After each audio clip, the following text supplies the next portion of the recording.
মহাভারতের যুদ্ধের শেষে মৃত্যু যখন সামনে দাঁড়িয়ে ঠিক তখনই দুর্যোধন ভগবান কৃষ্ণের কাছে হাত বাড়িয়ে একটি জিনিস চেয়েছিলেন, যা শুনলে আপনিও অবাক হয়ে যাবেন। তখন কুরুক্ষেত্রের যুদ্ধে সব শেষ হয়ে গিয়েছে। ভীমের গদার আঘাতে দুর্যোধন মাটিতে পড়ে যন্ত্রণায় ছটফট করছেন। চারদিকে শুধু রক্ত আর কান্না। ভগবান কৃষ্ণ যখন তার সামনে এলেন, তখন দুর্যোধন রাগে কাঁপতে কাঁপতে বললেন, হে কৃষ্ণ, আজ যদি তুমি পাণ্ডবদের সাথে না থাকতে তবে জয় আমারই হতো। কিন্তু অবাক করা বিষয় হল, ঠিক মরার আগে দুর্যোধন তার 3টি আঙুল আকাশের দিকে তুলে ধরলেন। কৃষ্ণ মুচকি হেসে জিজ্ঞাসা করলেন, তুমি কি কিছু বলতে চাও? তখন দুর্যোধন বললেন, আমি যদি যুদ্ধের শুরুতেই এই 3টি ভুল না করতাম, তবে আজ পৃথিবী আমার পায়ের নিচে থাকত।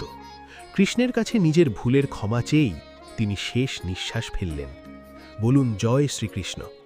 বসে বসে পুণ্য অর্জন করতে চাইলে ভিডিওটিতে একটি লাইক দিন, চ্যানেলটি সাবস্ক্রাইব করুন এবং কমেন্টে অবশ্যই রাধে রাধে লিখুন, যাতে আরও সনাতনীদের কাছে এই ভিডিওটি পৌঁছায়। এখানেই শেষ নয়। তোমার যদি এই ভিডিওটা ভালো লাগে তাহলে দয়া করে একটিবারের জন্য চ্যানেলে ঢুকে দেখবে। আমি গ্যারান্টি দিচ্ছি এই ধরনের পৌরাণিক কাহিনী ও শ্রীকৃষ্ণের লীলা কথার লং ভিডিও আগে কোথাও দেখোনি, তাই দয়া করে একবার অন্তত পক্ষে দেখে নিও।